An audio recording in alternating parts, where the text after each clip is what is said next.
les voy a hablar de este tema, voy a ir desglosando qué quiero decir con sistemas de referencia y ya luego les explicaré qué es esto de la fosfato isomerasa y cómo llegamos a ella y qué tiene que ver con esto de los sistemas de referencia. Entonces, les pongo ahí una cita de Renato Descartes, en donde para él explicar lo que era lo bueno y lo malo, él tenía que citar a su punto de referencia que era Dios. Entonces, un contribuyente al método científico, su manera de entender era a través de referirse a Dios, ¿no? Entonces, Dios es un sistema de referencia para una manera de entender el mundo. Y Renato Descartes era un ejemplo de ello. Para otras personas, y esto en psicología, por ejemplo, se entiende como la cosmovisión. Cada individuo tenemos nuestra propia cosmovisión. Avances en neurociencia hoy nos ayudan a entender que la realidad que vive el individuo 1 es bien diferente a la realidad del individuo 2, porque cada uno tiene experiencias diferentes, ergo, cada uno interpreta el mismo evento de manera diferente. Entonces, esta cosmovisión o sistema de referencia es lo que nos ayuda a entender. Los neuros y los psicólogos hoy reconocen que la realidad es un constructo del cerebro. No es que la realidad sea esto que yo veo aquí como una mesa. Esto no existe realmente, esta es una construcción del cerebro. Entonces, cuando hablamos desde el punto de vista científico de entender algo, en realidad lo que estamos haciendo es comparar la realidad con algo que construimos nosotros, que eso lo entendemos y a eso le llamamos ficción. Todos los modelos matemáticos que existen para describir la realidad es una ficción que tiene sentido para nosotros, pero que no tiene nada que ver con la realidad, ¿no? Estoy resumiendo o sea, me pueden ustedes criticar y si quieren participar e interrumpirme y darme una opinión distinta, se los voy a agradecer. De hecho, hay un filósofo latinoamericano, no me acuerdo de qué nacionalidad, pero él tiene un libro precioso que la primera pregunta con la que arranca es: ¿cómo sabes que lo que estás viviendo en un momento dado es un sueño o es la realidad? ¿Cómo lo distingues? Y yo en ese momento cerré el libro y dije, ¿cómo lo distingo? O sea, ¿cómo sé? Y no llegué a ninguna conclusión. Entonces tuve que volver a abrir el libro y leer lo que él proponía. Y digo, se me ocurrieron varias cosas, pero ninguna me convencía. Y entonces el autor lo que propone es que cuando lo que tú experimentas tiene sentido, eso no es real. La realidad no tiene sentido. Y entonces a mí me pareció genial la manera como luego de todo el libro es desarrollar esa idea simple, ¿no? Bueno, entonces nuestros sistemas de referencia pues a eso se refieren, a esta construcción que hacemos para ayudarnos a entender qué es la realidad.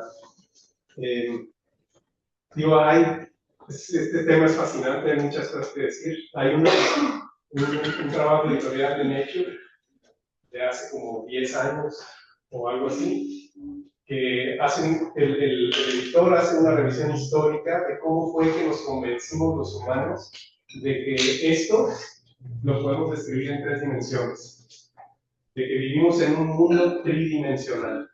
Eso es un constructo. Y no es cierto. Hay muchas formas de mostrar que no es cierto que vivimos en un mundo en 3 dimensiones. De hecho, la misma física intentó crear la 4ª dimensión con el tiempo y luego los mismos físicos dijeron, no. El tiempo forma parte del espacio, entonces es una sola dimensión. Y entonces ya volvimos a las 3 dimensiones. En fin, tema súper interesante y de eso les quiero hablar hoy. En el caso de la biología, como entiendo que este es un departamento de computación, entonces les voy a dar contextos para que tengamos más o menos el mismo lenguaje. En el caso de la biología, pues lo que un sistema vivo, un ente biológico es una caja negra. Es decir, no sabemos qué es ni qué hace, y mucho menos cómo lo hace, pero hacen cosas, los seres vivos, que nos llaman mucho la atención y que queremos saber cómo le hacen, ¿no? Digamos, el ejemplo más simple es las aves, ¿no? Vuelan. Nosotros no podemos volar. ¿Cómo le hacemos para volar, no? Y entonces queremos entender cómo le hacen las aves para nosotros tratar de replicar eso, ¿no? Y entonces el esquema general de cómo estudiamos a los seres vivos es siempre tenemos esa caja negra, la alteramos de alguna manera, la empujamos, le ponemos temperatura, le cambiamos el pH, lo que sea, damos un tiempito y luego vemos qué pasa. A eso que pasa, y ahí ese término es súper interesante, le llamamos fenotipo. O sea, clasificamos desde nuestra interpretación cerebral un fenómeno. Y para entender eso, en biología usamos un enfoque reduccionista. Es decir, descomponemos la caja negra en sus componentes y luego vemos esos componentes cómo interactúan entre sí. Cuando tenemos estas observaciones, entonces construimos un modelo al que llamamos estructura. En matemáticas a eso se le llama grafo, y un tipo particular de grafo pues son las redes, ¿no? Entonces la estructura es lo que nosotros medimos, porque para descomponer a un sistema biológico medimos los componentes con aparatos que diseñamos nosotros. ¿Ok? O sea, por ejemplo, yo quiero saber de qué está hecha una célula, pues uso solventes químicos y los separo. ¿Y cómo mido qué es lo que tiene, lo que fue soluble en el solvente 1 y no en el solvente 1? Pues uso un aparato que me dice de qué está compuesto esa parte que fue extraída por un solvente, ¿no? Si yo quiero, por ejemplo, secuenciar el ADN de un ser vivo, entonces lo que hago es que separo el ADN y luego uso un aparato que fue diseñado por mí, que yo entiendo cómo opera, para leer el ADN. ¿Ok? Entonces, la estructura es el resultado de mediciones con aparatos hechos por nosotros para entender de qué está hecho y cómo se ensambla un ser vivo.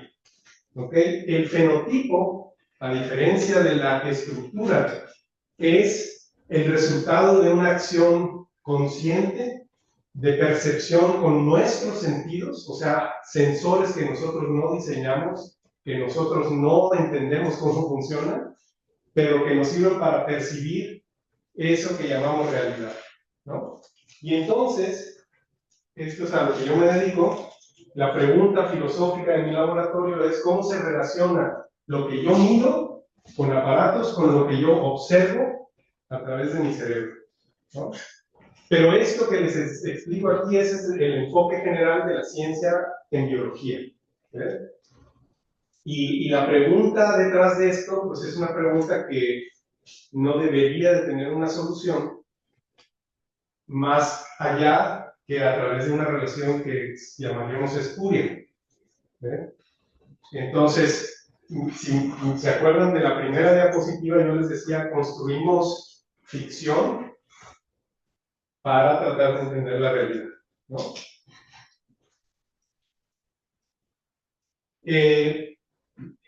Estas construcciones que hacemos tienen limitaciones. Y hay un trabajo que es una joya que se publicó por ahí del 2015, si recuerdo bien. Esto a lo mejor ustedes me lo van a poder explicar mejor de lo que yo voy a hacer aquí. Algo entiendo de circuitos programables, pero no soy experto en ello. Lo que ven en esta imagen es la arquitectura de un procesador. Es un procesador viejo que se usaba para llevar a cabo esos videojuegos que ven ahí, el Donkey Kong, el Space Invaders y el Pitfall. Yo jugaba el Space Invaders, los otros dos no. Supongo que ustedes, no sé si alguna vez han oído de esos juegos, pero son juegos viejísimos, ¿no? Y ese procesador es el que se usaba para los 3 juegos. ¿Ok? Y entonces, lo que estos investigadores se cuestionaron ¿es posible entender cómo funciona un procesador como este si seguimos los enfoques experimentales de la biología? Y ahorita doy ejemplos de cómo se hace eso. Y entonces, para poder aplicar lo que hace la biología, hicieron lo que yo les dije que se hace en biología. El procesador lo descompusieron en sus componentes y las interacciones entre ellos. O sea, construyeron la estructura del procesador. Y descompusieron este procesador en 3510 transistores, ¿no? Digo, cada transistor además tiene sus componentes, pero en el caso de ellos se quedaron hasta el nivel de transistor, ¿no? Y entonces lo que hacen después de tener la estructura del procesador es van afectando, o sea, quitando un transistor a la vez y ven el fenotipo, es decir, qué le pasa al juego, al Donkey King o al Space Invaders o al Pitfall, cuando yo le quito el transistor 1 o el 2 o el 3 o así hasta el 3517. Y lo que ellos observan es que hay un conjunto de transistores que tienen efecto en cada uno de estos 3 fenotipos y hay un subconjunto pues, que es común a los 3, ¿no? Uno pensaría que el diseño de esos transistores estaba hecho para el desempeño en el Donkey Kong, pero la realidad es que no es cierto. Entonces, el enfoque de quitar un gen, quitar un componente dentro de la estructura que yo tengo de ese sistema, no me ayuda a entender cómo funciona el procesador. ¿Vale? Así como hicieron estas deleciones, o sea, hacer mutaciones en biología, ese es como el pan nuestro de cada día, para un biólogo biomolecular. O para un biólogo en general, o sea, en un ecosistema, ¿qué pasa si yo quito la especie A? Si la quito y veo que el resultado es que se alteraron los ríos del ecosistema, pues la especie A es fundamental para que fluyan los ríos en el ecosistema, ¿no? Lo que ellos nos están enseñando aquí es que eso no es cierto.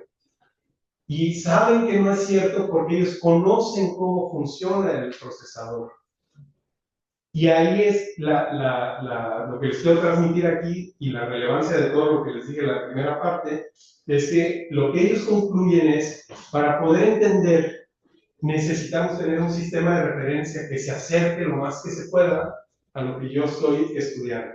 Si no tengo el sistema de referencia correcto, mi interpretación del resultado, por más lógico que me parezca, por más lógico que yo diga, hombre, si yo quito este transistor y ya no aparece el changuito brincando ahí, eso quiere decir que ese transistor sirve para desplegar el monito ese. Eso no es cierto, ¿no? Entonces, es fundamental aferrarse a algún sistema de referencia para poder interpretar. No hay ningún experimento que no interpretemos sin un sistema de referencia. Y es fundamental para nuestra capacidad de entender la realidad que nos cuestionemos estos sistemas de referencia en los que nos han educado o que nosotros nos hemos autoconvencidos de que son la forma correcta de entender la realidad. Conforme mejor nos cuestionemos estos sistemas de referencia, mejor vamos a llegar a entender mejor la realidad, ¿no? Entonces, ustedes ahorita que están en formación, están adquiriendo, por ejemplo, muchos de los sesgos que tienen sus profesores. Esos sesgos son necesarios, porque ese sesgo es lo que me permite a mí entender una parte de la realidad. Pero también ese sesgo me limita para entender otras partes de la realidad.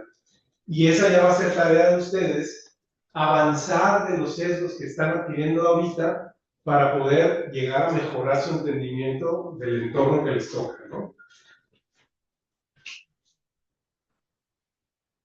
Dicho lo anterior, ahora les voy a presentar una estructura que los biólogos han construido, que es el metabolismo celular.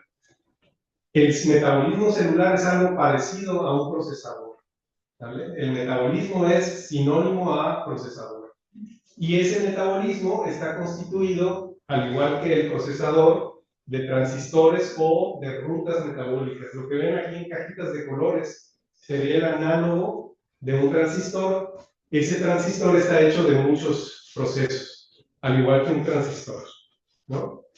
¿Y en qué consiste el metabolismo? Pues bueno, una observación que tiene muchísimo tiempo de haberse hecho es que los seres vivos somos capaces de transformar químicamente nuestro entorno.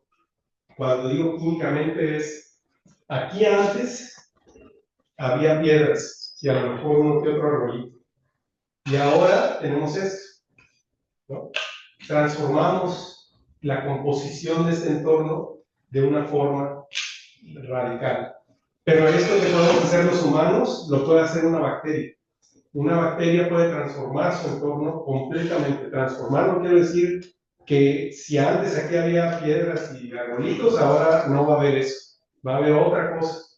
A lo mejor no este auditorio, pero puede haber otra cosa totalmente diferente, como consecuencia de la aparición de un ser vivo, ¿no? Esa capacidad de transformar químicamente, o sea, la composición del entorno, se da a través de reacciones químicas que llevan a cabo los seres vivos, y a ese conjunto de reacciones químicas le llamamos metabolismo. Y así es como lo entendemos el día de hoy, ¿no? O sea, hemos construido esta manera de entender cómo opera el metabolismo a través de rutas metabólicas y conexión entre ellas. Antes de brincar, les quiero resaltar que escogí esta parte del metabolismo porque el metabolismo es mucho más grande que esto. Pero esta cajita azul da algunos de los pasos que se usan en prácticamente cualquier ser vivo, incluidos nosotros, para utilizar la glucosa. La glucosa es prácticamente el monosacárido que viene en cualquier pan, galleta, que se coman, ¿no? El azúcar tiene una molécula de glucosa y una de fructosa. Entonces, la glucosa se utiliza por el cuerpo porque se va descomponiendo. La glucosa tiene 6 átomos de carbono y se transforma en una molécula que tiene 3 átomos de carbono, que ese es el piruvato. Y el piruvato pasa a lo que se conoce como el ciclo de Krebs. Y del ciclo de Krebs pasa a lo que se llama la fosforilación oxidativa, que eso es también conocida como respiración. La respiración es donde se convierte el carbono en CO2. ¿Vale? Entonces entra oxígeno, sale CO2. Y ese C, el C del carbono, viene de la glucosa. ¿Vale? Bueno.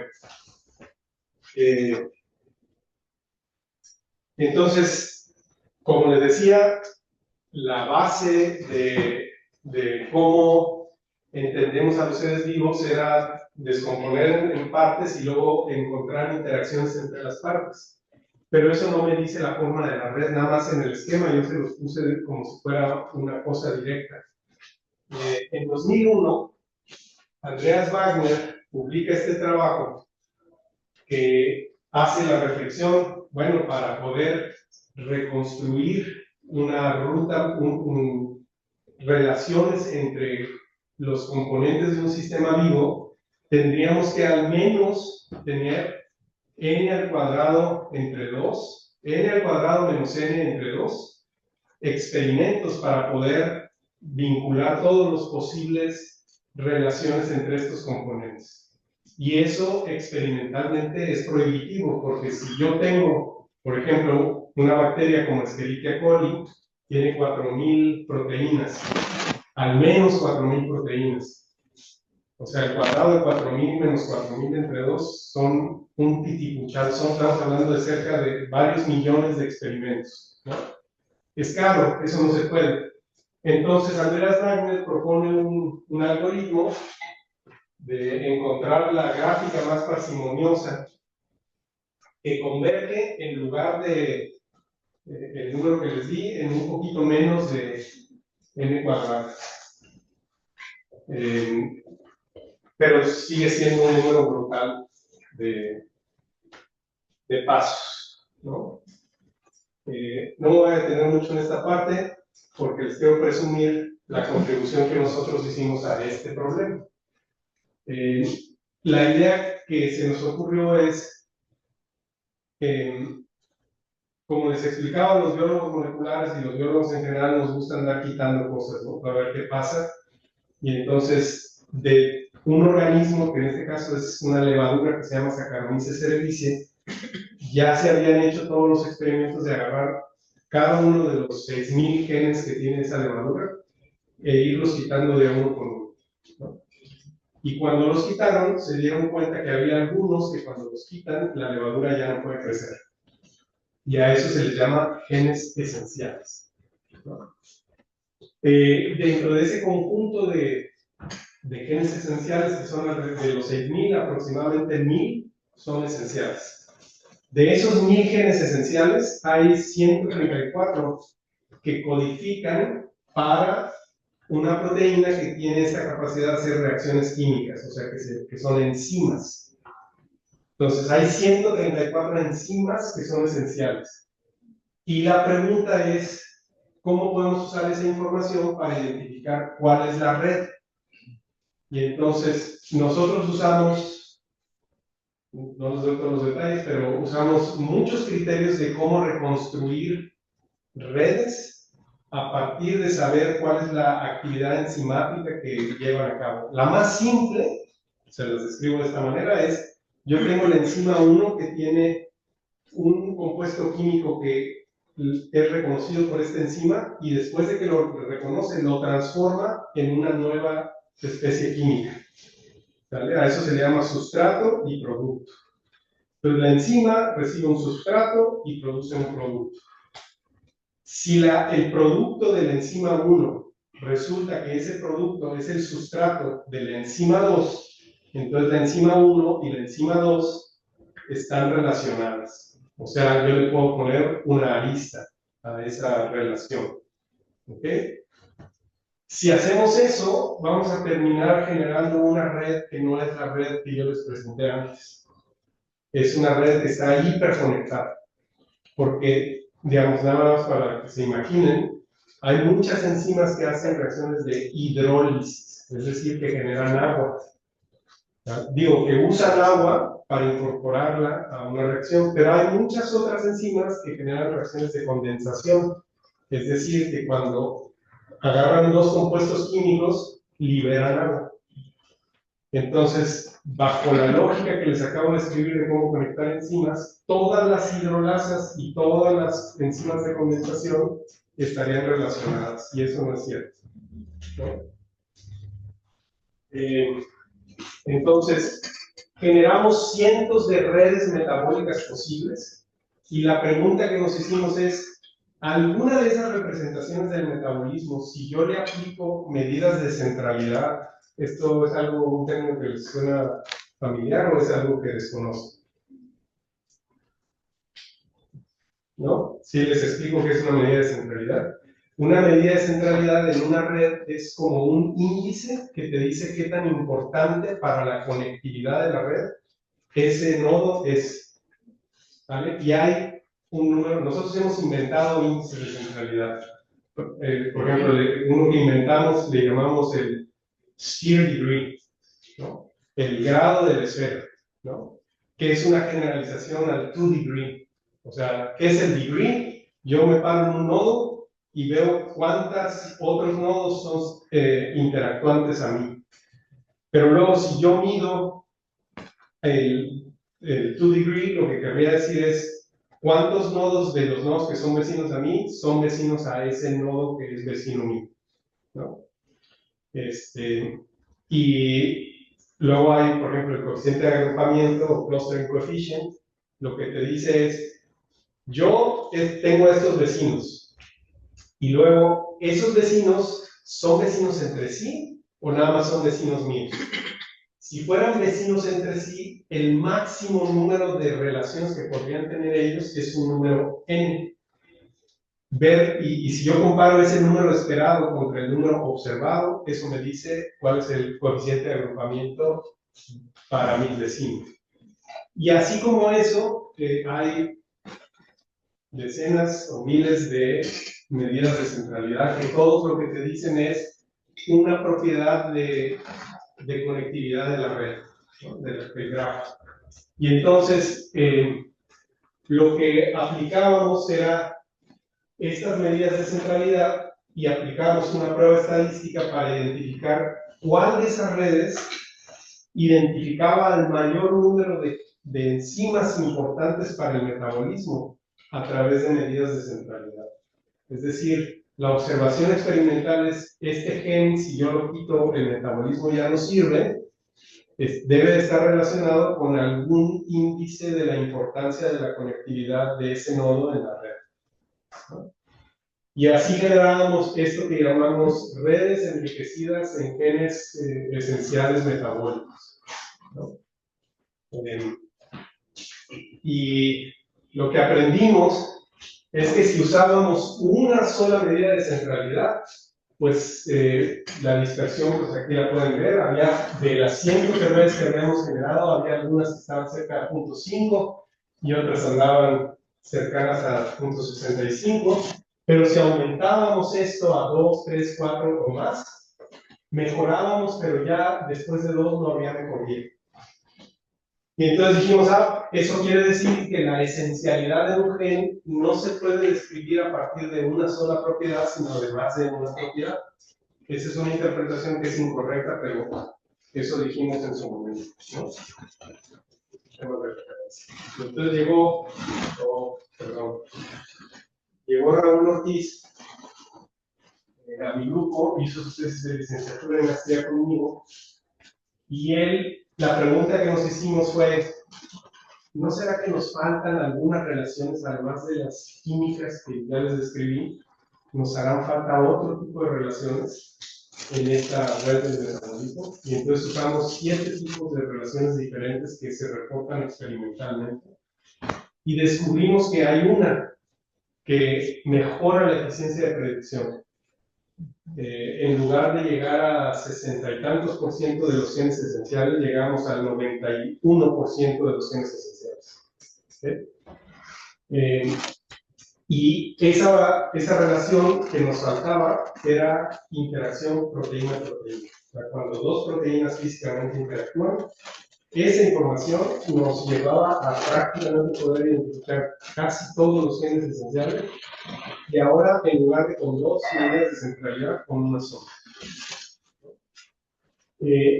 Y a la hora de estudiar estas redes que tenían 2 tipos de relaciones, las químicas y las interacciones físicas, descubrimos que había genes que nosotros predecíamos como esenciales, que tenían solo relaciones químicas o que tenían de las dos, químicas y proteína-proteína. Y ahí nos hicimos una pregunta, ¿quiénes son esas proteínas? Y entonces les voy a dar un resumen aquí de 3 enzimas que estamos estudiando en el grupo. Yo les voy a hablar hoy de esta, de la triosa fosfato isomerasa. La primera, que es ILB5, es un gen que participa en la biosíntesis de aminoácidos de cadena ramificada. ¿Alguno de ustedes consume proteína en polvo? Sí. ¿Alguno de ustedes ha visto en la etiqueta del bote que compran si tiene una etiqueta que dice BCAA? Tú sí lo has visto. ¿Qué es BCAA? ¿Te has fijado en qué quiere decir eso? Bueno, BCAA es el término en inglés para branch chain aminoácido. O sea, aminoácidos de cadena ramificada. ¿Cuáles son los aminoácidos de cadena ramificada? Leucina, isoleucina, valina. Y de ahí viene el nombre ILD5. I, isoleucina, L, leucina, B, valina. Esos son los 3 aminoácidos de cadena ramificada que son los BCAA. ¿Por qué los comen ustedes? ¿Por qué creen que se los ponen a las proteínas? ¿Tú sabes?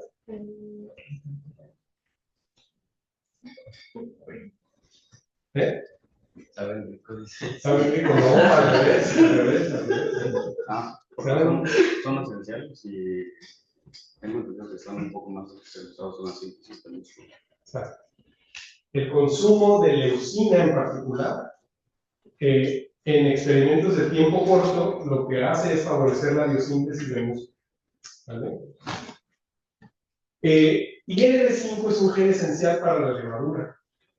Lo interesante es que es esencial aún y cuando la pones a crecer en un medio en donde no necesita biosintetizar estos aminoácidos. Es decir, el medio de cultivo ya tiene los aminoácidos, la levadura no tiene por qué biosintetizar, el gen ni siquiera se expresa. Y en ese medio, ese gen, la falta de ese gen, no permite a la levadura crecer. ¿Vale? Luego tenemos la fructosa 1,6-difosfato amilasa, que forma parte de la glicólisis de esta, ¿sí? ¿Y sabemos por qué pasa eso?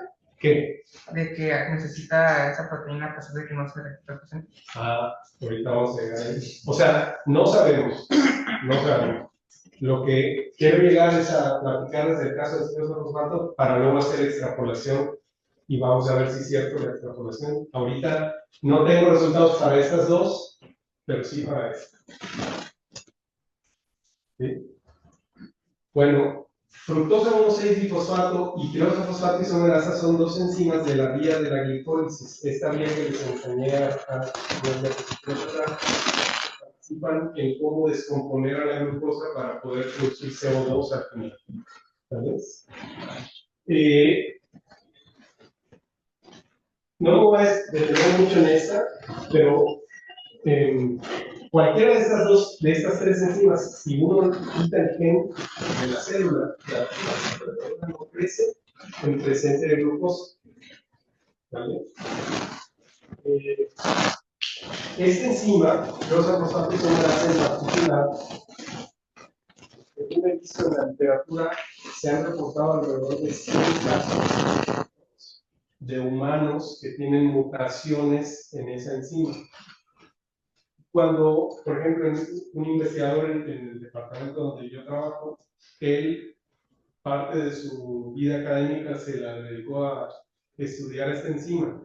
Y cuando salieron estos reportes de humanos que traen mutada a esta enzima, dijo qué efecto podrían tener estas mutaciones en la enzima. Entonces, lo que hizo fue producir esas variantes de la enzima, las purificó y las estudió.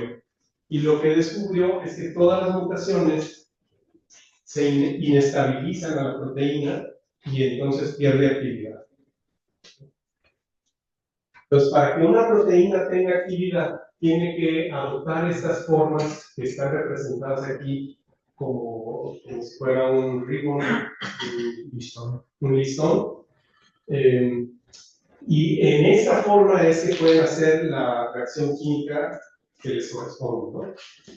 Entonces, una proteína que no es estable, lo que quiere decir es que no adopta esta forma, y si no adopta esa forma, entonces no puede tener la actividad. ¿Vale? Y entonces, cuando se reportaron estos resultados de que la tirosa fosfato isomerasa generan las mutantes asociadas a esta enfermedad son inestables, ergo la proteína no lleva a cabo la función, la conclusión inmediatamente lógica es, claro, estas gentes que tienen esta mutación pues pierden una enzima que es fundamental para el metabolismo. O sea, nosotros obtenemos la energía a través de la degradación de la glucosa. Si tú quitas esta enzima, la glicólisis no termina. Entonces se acumula un compuesto químico que debe de ser tóxico. Y luego se hicieron pruebas con ese compuesto químico y resulta que sí es tóxico. Y entonces aquí viene una crítica a la toxicidad. Porque Todos los compuestos químicos son tóxicos, todos, hasta el agua. Ustedes, si yo los meto en el agua y los dejo ahí por 2 horas, se van a morir. Aunque el agua sea vida, el exceso de algo es malo. Entonces, sí, el compuesto químico que se acumula es dañino, pero la concentración que tiene que tener de ese compuesto para generar toxicidad no se ha medido en ninguna célula. Entonces, la idea de que la falta de la enzima acumulaba un metabolito se descartó después de un tiempo. Entonces dijeron, bueno, ¿qué puede ser? Y entonces a unos cuates se les ocurrió darse cuenta que la enfermedad, las enfermedades asociadas a mutaciones en esta enzima se parecían fenotípicamente a enfermedades neurodegenerativas. Y las enfermedades neurodegenerativas tienen una cosa en común de las que ellos hablaban, y es que ocurre agregación de proteínas, ¿no? Entonces, por ejemplo, el Alzheimer, uno de los hallmarks de Alzheimer es la agregación de unas placas que les llaman las placas de Alzheimer, que tiene, entre otras proteínas, un fragmento de una proteína que le llaman APP, que es Amyloid Precursor Protein, que en realidad es parte de una proteína que es transmembrana, o sea, que atraviesa la membrana de una célula, y que la gente que la ha estudiado se ha dado cuenta que hace todo y más de lo que se puede uno imaginar. Y entonces, en lugar de llamarse hoy la Amyloid Precursor Protein, se llaman el All-Purpose Protein. Entonces, bueno, algunas enfermedades neurodegenerativas que comparten similitud con las mutaciones de triosa, fosfato y isomerasa tienen estos agregados proteicos. Los datos de mi colega mostraban que eran inestables, y entonces puede ser que la inestabilidad lo que haga es que induzca la agregación de proteína y que eso es lo que esté generando este fenotipo. Y entonces, en un organismo modelo, una mosquita, Drosophila melanogaster, en esa mosca ya se había visto que con una mutación se podía inducir el fenotipo humano de mutaciones en la triosa fosfato isomerasa. Y entonces, en ese modelo se preguntaron, no sé si ustedes sepan esto que les voy a decir, perdón a quien le tenga yo que romper la burbuja en la que han vivido, pero todos ustedes son diploides. ¿Sí sabían eso? Habían pensado que eran haploides. ¿Saben qué es el diploide? Bueno, esa es la historia que no quiero yo contar, pero que voy a tener que contar. O sea, ustedes, yo, incluso Carlos, somos el producto de la fusión de dos células haploides, el esperma y el óvulo. Esas son células que tienen una copia del material genético del padre y de la madre. Cuando esas dos células haploides se fusionan, generan una célula diploide que cuando se divide y se divide y se divide, da lugar a cada uno de nosotros. ¿Vale? Drosophila, al igual que nosotros, es un organismo diploide. Y entonces, en ese organismo, lo que ellos hicieron fue la siguiente pregunta. Lo que importa es que se agregue la proteína o que le falte la actividad enzimática. Y entonces, para contestar esa pregunta, lo que hicieron es que en una de las dos copias expresaron una proteína que no era inestable, pero era perfectamente inactiva. Ya no podía llevar a cabo la reacción química. ¿Ok? Y entonces, si esa variante pudiera crecer sin el fenotipo de la enfermedad, lo que implicaría es que no es la agregación, sino la falta de la proteína. Ni tampoco es la falta de la actividad enzimática, sino la falta de la proteína. Y pues la respuesta del experimento fue efectivamente. La mutante catalíticamente inactiva que no se precipita, que no se agrega, permite a la mosca crecer sin efectos en su funcionamiento, ¿no?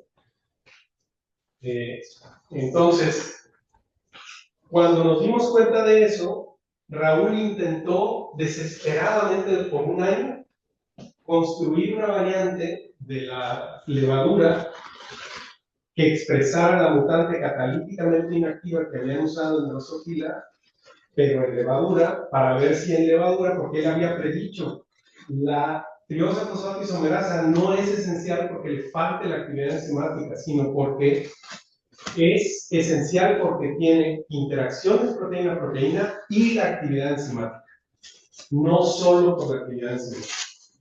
Y no lo logró. Y luego pasaron 2 o 3 estudiantes más en este laboratorio que yo dedico y nadie lo logró.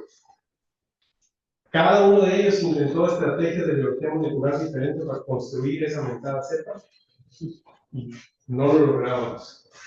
Finalmente, la doctora Lara, ella es técnico académico en la UNAM,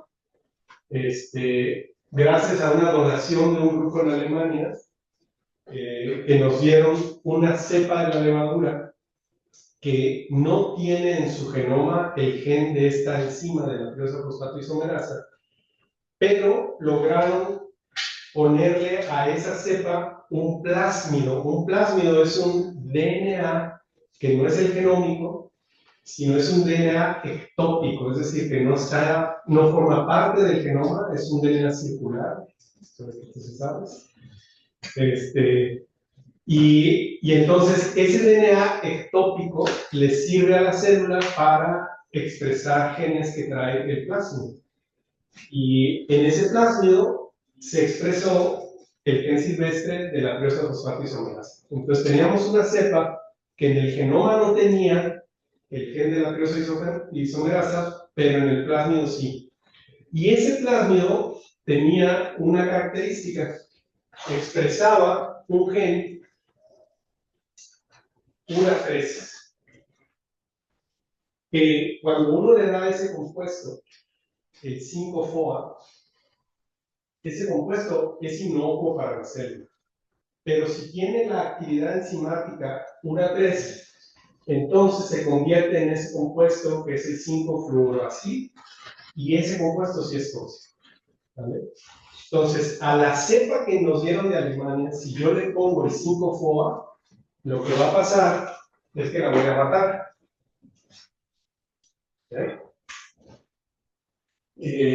Pero si yo le quito el gen de URA3, entonces esa célula debería de poder crecer, ¿no? ¿Cómo le quito el gen? Pues a lo mejor esto yo no les puedo hablar del mecanismo porque eso es algo que estamos estudiando en mi laboratorio, pero cualquiera de nosotros, cuando nos vemos expuestos ante una situación letal, hacemos todo lo que se pueda para no morirnos. Las levaduras hacen exactamente lo mismo. Y entonces, si yo a esta levadura que está expresando en ese plásmido el gen de URA3 le pongo 5-FOA, lo que va a hacer esa célula es sacar el plásmido. ¿Ok? Porque si lo mantengo, la célula se muere. Entonces, ¿cómo le hace para sacarlo? No sé, pero esa forma parte de la esencia de la vida.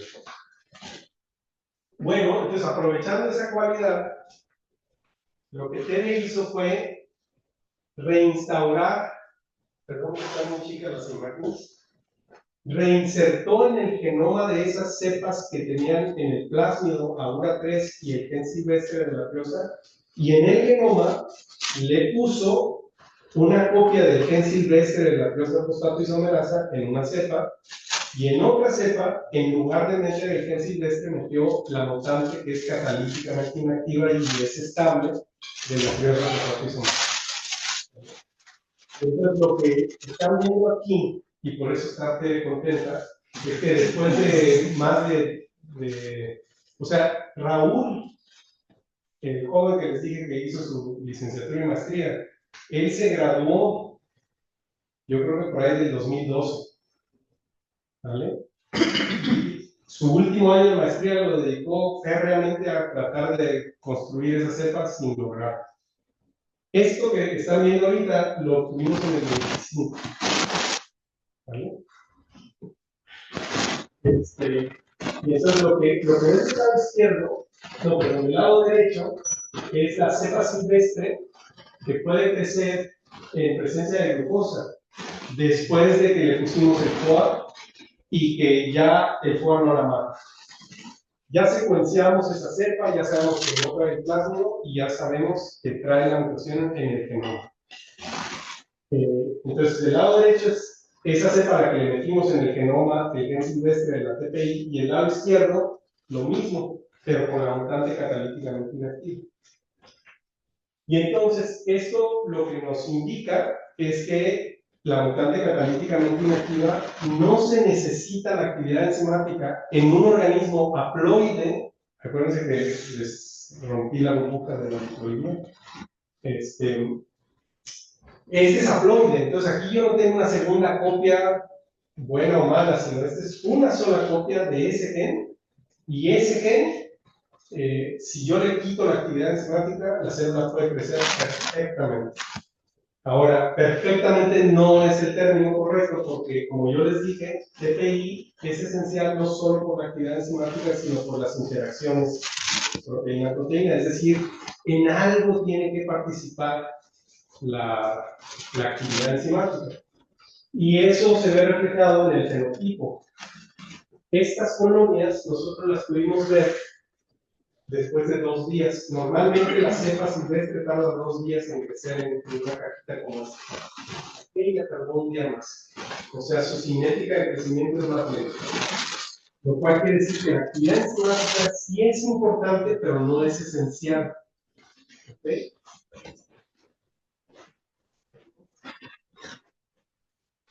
Entonces, ¿cómo podemos explicar que una enzima y las funciones que va a cabo una reacción enzimática, pues en realidad no tiene nada que ver con...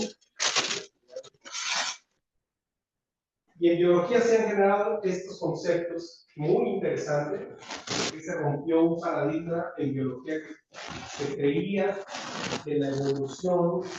¿Cómo puede llegar a tener un ser vivo una enzima, es decir, un catalizador que lleve a cabo una reacción química sumamente eficiente? No están ustedes para saberlo, pero yo se los voy a contar. Que hay enzimas que están limitadas por difusión. ¿Qué quiere decir eso? Que cuando llega por difusión el sustrato al sitio de la enzima, instantáneamente lo convierte. No hay un tiempo muerto que tarda la enzima en hacer la reacción química. No. Hay enzimas que están limitadas por difusión. Eso quiere decir que esos catalizadores son excesivamente inteligentes o eficientes. ¿Cómo es que en la evolución, cómo es que en la vida existen tales catalizadores? Nosotros, los humanos, usamos catalizadores para hacer los chips y para muchas cosas. No tenemos esas eficiencias de reacción. ¿Cómo le hizo la evolución a, volvemos a Descartes, Dios? ¿No? Es un punto de referencia, ¿no? O sea, hay un creador inteligente que diseñó esto, ¿no? Y entonces se construyó esta idea, esta narrativa, por décadas. Cuando yo era estudiante, así se pensaba, que la evolución había dirigido la optimización de la función de las proteínas. Entonces, no se podía, y había datos experimentales a favor de esto que les estoy diciendo, uno no puede agarrar la enzima 1 y mutarla, o sea, cambiarla para que haga la reacción 2. Porque cuando tú mutas, estás destruyendo lo que ya estaba optimizado. No hay manera de que eso pueda funcionar. Ya había datos experimentales que mostraban que así parecía ser. Hasta este siglo. O sea, yo estaba estudiando, ya les dije, en el siglo pasado.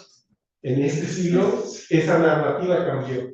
Y gracias a que esa narrativa cambió, entonces pudo consolidar este concepto que se llama Moonlight.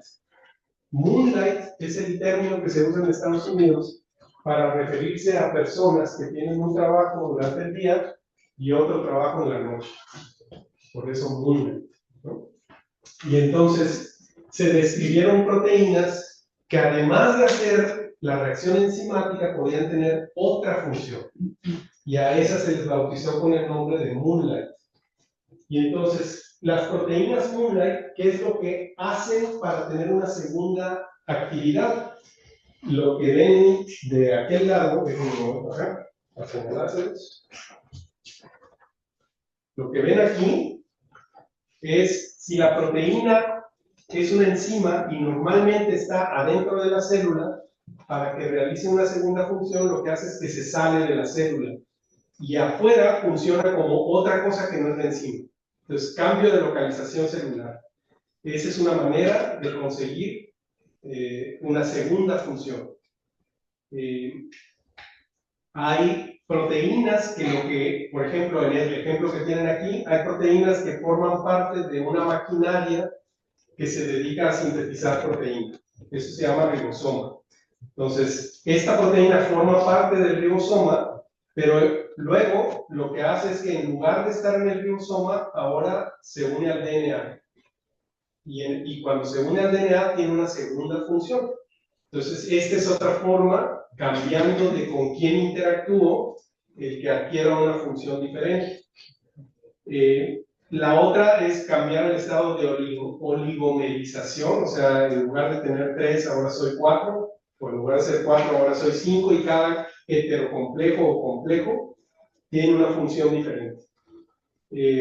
La otra es que puede haber cambios en la estructura. Una proteína puede tener una estructura y cuando cambia el pH o cambia la composición del medio, adquiere una estructura diferente, ¿no? Entonces, las proteínas Moonlight podrían ser una explicación para esto que les acabo de decir, es decir, que una función es la enzimática y la otra es la interacción proteína-proteína. ¿Qué dicen ustedes?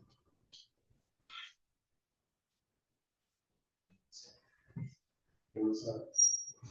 ¿A quién lo tienen? No sé. A lo mejor si el tercero del estudio de acá, del estado de oligomerización. ¿De oligomerización? Sí. O también el del acá en el cambio de estructura. Cambio de la estructura. En el caso de la mutante catalíticamente inactiva ya se resolvió la estructura y es idéntica a la silvestre.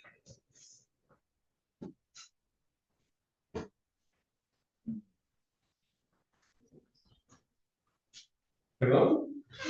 Sin miedo, hombre. Mira, ya empecé diciendo que todos tenemos sistemas, nuestra cosmovisión es diferente. Y puede ser que tu cosmovisión sea la correcta. ¿Sabes? Pero una cosa es que tenga una estructura y otra cosa es que tenga una secuencia diferente con cada diferente. En el caso de la mutante, dices tú, sí tiene una mutación que es diferente, pero no cambia la estructura, que era lo que decía tu compañero. O sea, este esquemita de acá es que la silvestre tiene esta estructura y la mutante tuviera esta estructura. Y eso no pasa. La mutante tiene exactamente esta misma estructura. ¿Me explico? No es la misma secuencia, pero sí es la misma estructura. La diferencia en la secuencia lo que hace es que esa variante no tenga la actividad enzimática, ¿no? Pero la estructura de la proteína no cambia. Entonces, ustedes dirían que con base en esto se podría concluir que por una explicación Moonlight se pudiera explicar lo que estamos viendo.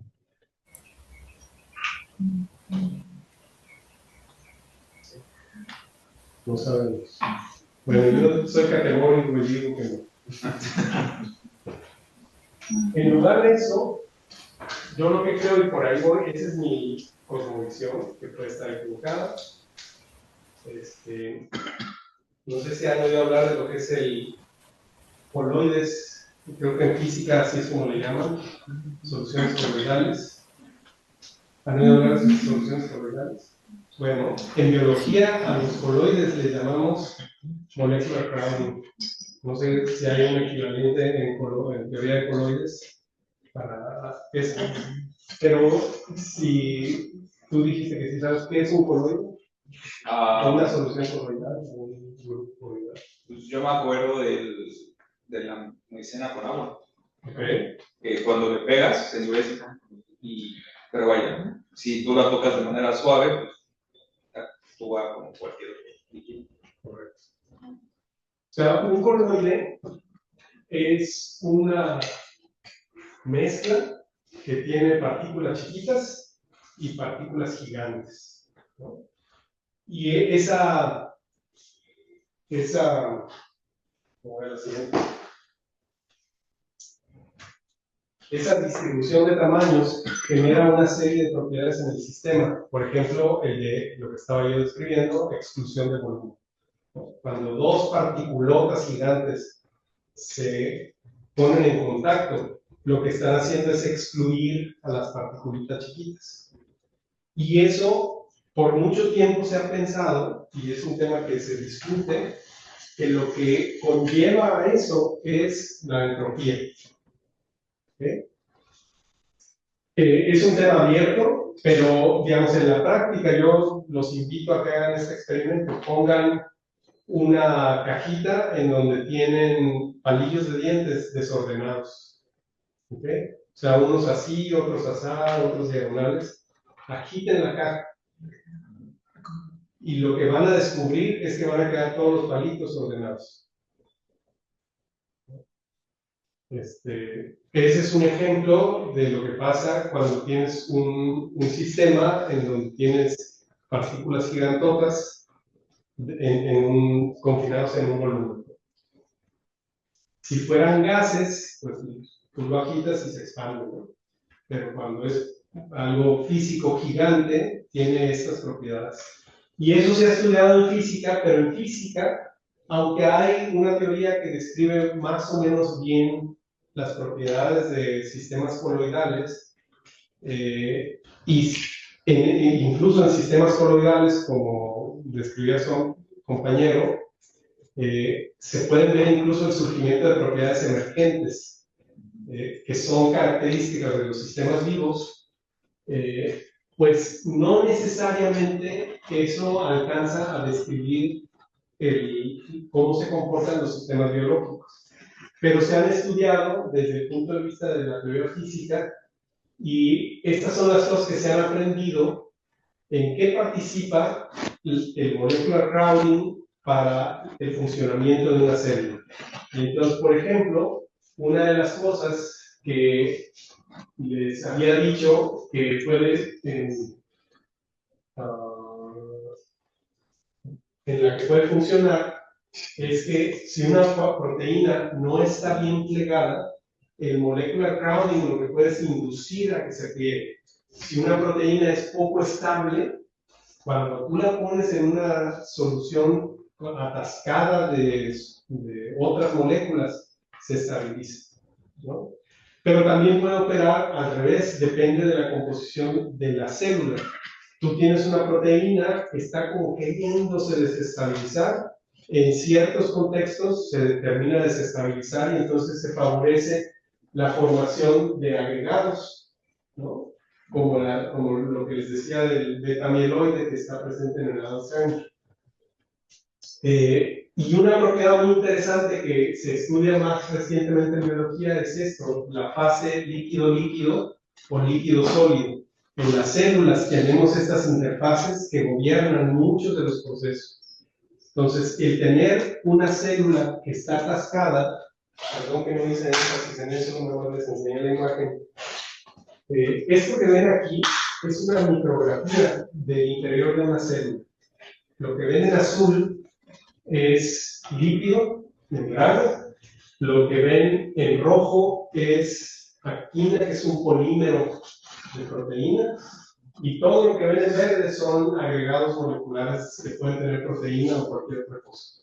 Entonces, lo que quiero resaltar de esa imagen es que el interior de una célula no es un espacio vacío en donde nadan las proteínas sueltas, sino que es un espacio combinado en donde las proteínas están todo el tiempo atascadas.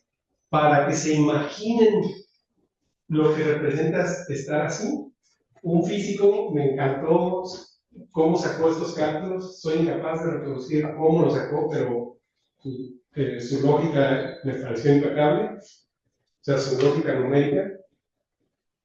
Si uno considera a una célula, el 50% del peso seco de una célula es proteína. ¿Ok?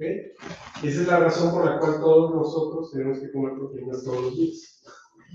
Porque todos los días matamos a cientos de millones de células. La mayoría de las células que matamos son células rojas del sistema sanguíneo, del sistema inmunitario. Esa es la razón por la cual su pipí es amarillita, si están tomando agua. Porque si no toman agua, les sale anaranjada o roja. Es porque ese color viene de la degradación de los glóbulos rojos. Entonces la hemoglobina es roja, cuando no se usa, pues se tiene que deshacer y la pipí tiene el color que tiene precisamente por eso. Entonces imagínense la cantidad de células que nos echamos todos los días para que a nivel de, o sea, una célula ustedes no la ven a simple ojo, pero la pipí, el color, es evidente que la ven de color amarilla, ¿no? Bueno, entonces todos los días matamos un buen de células y entonces tenemos que sintetizar nuevas células. Por eso tenemos que consumir proteína. Una célula tiene aproximadamente 50% de su peso seco que es proteína, en el volumen que tiene una célula. Ahora, ¿cómo se vería eso a nuestra escala? Eso sería equivalente a tener a 12 adultos en un carro sedán de 5 plazas. ¿Okay? Se pueden imaginar que en ese carro sedán, si se mueve uno, los otros se dan cuenta de que el que se movió. Si movió el brazo, los demás sintieron que se movió, ¿no? ¿Cómo estudiamos a las proteínas en un laboratorio? Pues la gente, como el colega que les conté, lo que hace es que purifica la proteína y luego la pone en agua y se pone a estudiar la estabilidad, la actividad. Eso equivale a tener a una ardilla dentro de un elevador. Esa es la analogía que hizo este físico para ayudarnos a entender qué representa esto. En la célula es tener a 12 adultos dentro de un cerebro. Bueno, entonces, por eso es raudo. ¿Cómo se traduciría eso en español? Bueno, el chiste es que con toda la belleza de la teoría que hay física detrás de los coloides, no hay manera de explicar teóricamente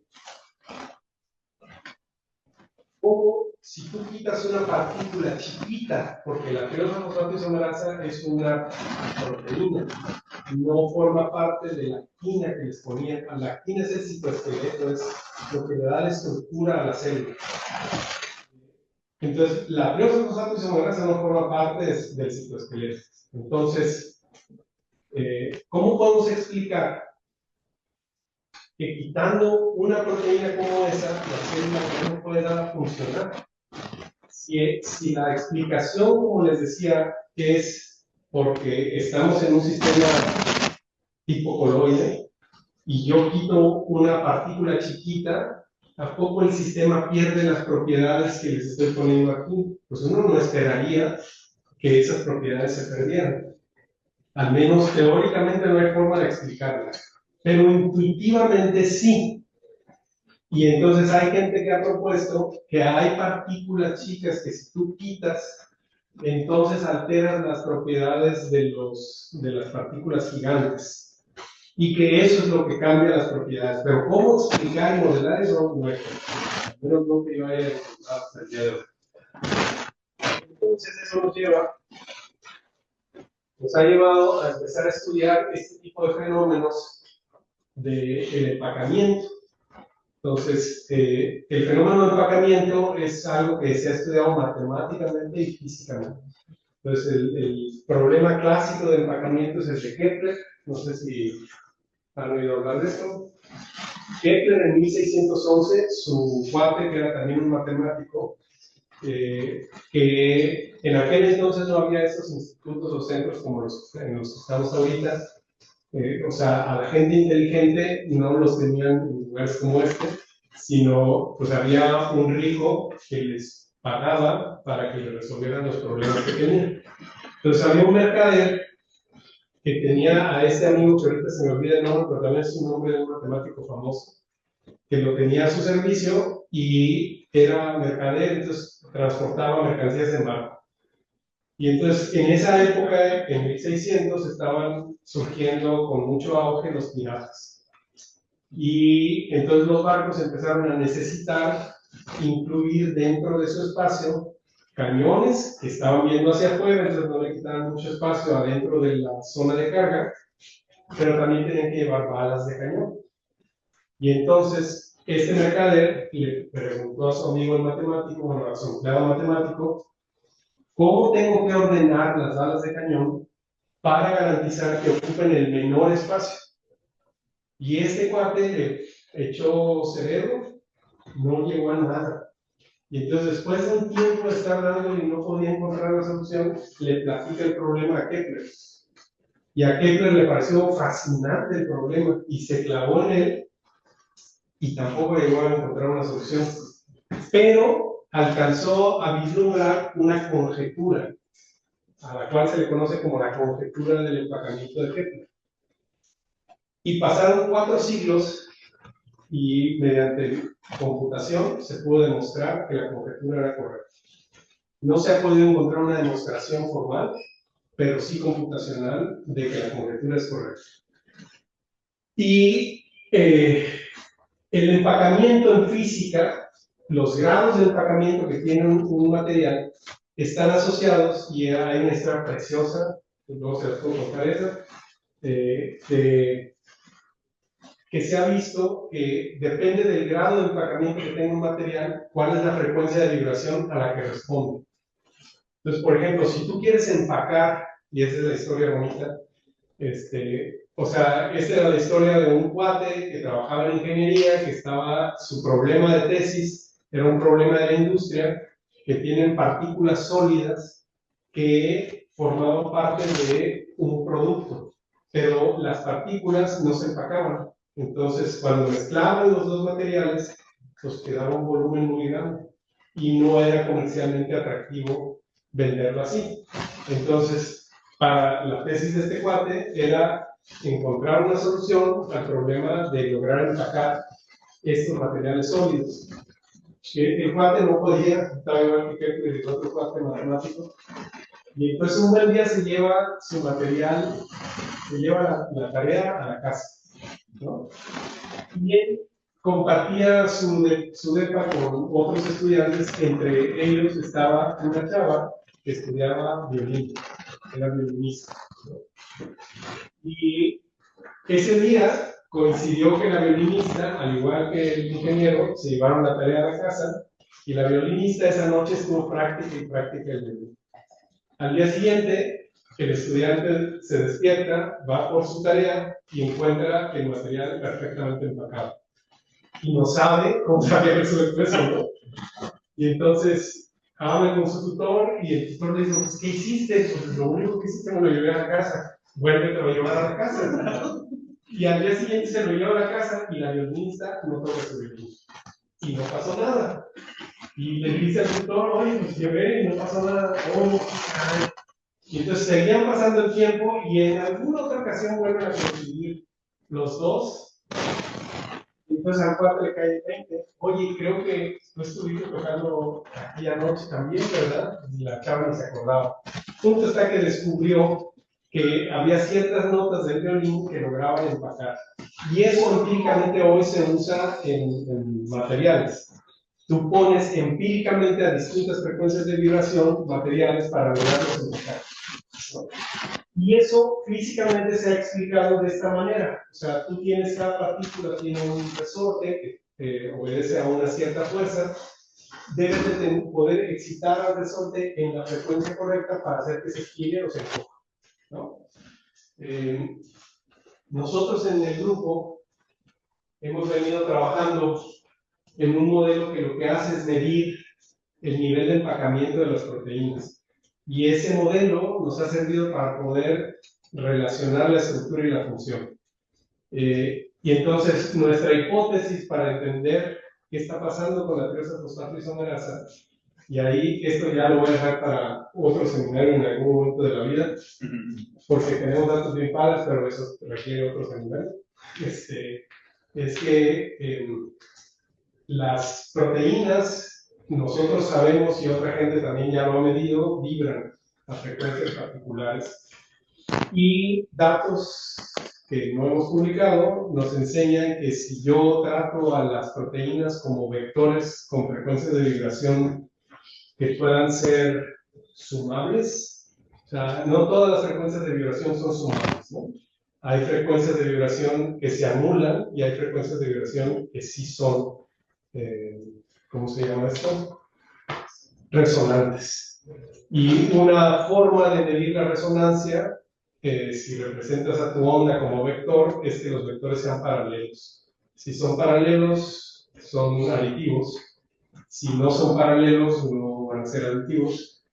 Y entonces nosotros, por ejemplo, tenemos evidencia que muestra que yo puedo reconstruir complejos de proteínas sumándolos como si fueran vectores, sugiriendo que las proteínas, la manera en cómo interactúan es porque tienen frecuencias de vibración resonantes. Hay datos experimentales en la teoría propuesta en los 80s que propuso que esto debería de ocurrir. Y bueno, ahí va, se va construyendo esto. Entonces, la idea que yo les quería compartir el día de hoy es que una manera de explicar por qué la triosa fosfato isomerasa es esencial es porque cuando no forma algunas interacciones, esas frecuencias de vibración que deberían de adicionarse a otras proteínas, ya no terminan de formar una nueva frecuencia de vibración que termina estructurando la célula. Hay una área del conocimiento que se llama sonobiología, que lo que hace es medir las frecuencias de vibración de células y lo traduce en sonidos musicales. Y es genial oír a la célula o a las proteínas cómo suenan, ¿no? Pero es una manera de aproximar a esto que les estoy diciendo, ¿no? Entonces yo creo que ya me excedí el tiempo. Muchas gracias.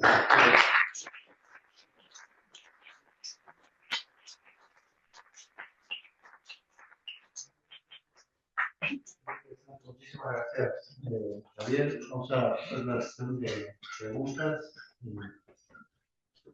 Anímense. Lo que se animan. Entonces, esta ausencia de actividad catalítica, ¿no? y manteniendo la estructura.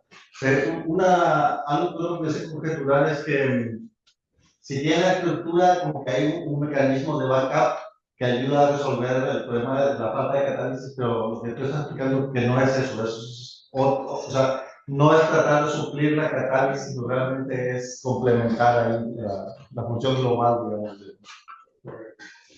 Sí, o sea, y esta pregunta que está haciendo Carlos, la respuesta es lo que estamos proponiendo a la CECITI para ver si nos dan dinero. Les voy a explicar cuál es el problema interesante que hay detrás de esto. Digo, son 100 personas, esto jamás va a llegar a, bueno, no con el modelo actual de negocio que tenemos, esto jamás va a llegar a la clínica. Pero hoy en día, esas 100 personas que tienen esta mutación, la única solución que tienen a su enfermedad es terapia génica. Terapia génica quiere decir modificar su DNA para que en lugar de expresar la mutante, expresen la silvestre. Es carísimo, no va a pasar, ¿no? ¿Qué alternativa se podría pensar a partir de esto que les estoy explicando? Si realmente el problema de la viabilidad celular no es la falta de la actividad enzimática como nos muestran los datos que les mostré, sino que la triosa fosfato isomerasa interactúe para formar complejos que a su vez van a resonar con el resto de las estructuras de la célula para ordenarla. Entonces, no es difícil imaginarse el generar una molécula que tenga la vibración como la tiene la triosa fosfato isomerasa. ¿Okay? Y entonces tú le puedes dar a estos pacientes una molécula mediana o chiquita que tenga esa frecuencia de vibración que se acople al contexto que le toca a la triosa fosfato isomerasa. Y entonces ese es el proyecto en el que estamos queriendo colaborar. Digo, si nos dan dinero nos van a ayudar, pero si no nos dan el dinero, de todas maneras vamos a seguir intentando. ¿Una pregunta? Muy bien, pero si no, agradecemos a la doctora Daniel por su